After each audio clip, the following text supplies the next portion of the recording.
Time to take out the trash. Bunch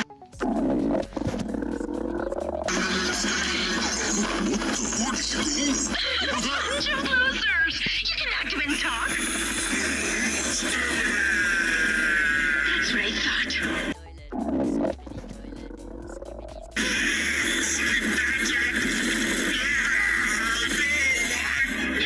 That sounds better. Good. What is she talking about? She's underestimating us. Ah!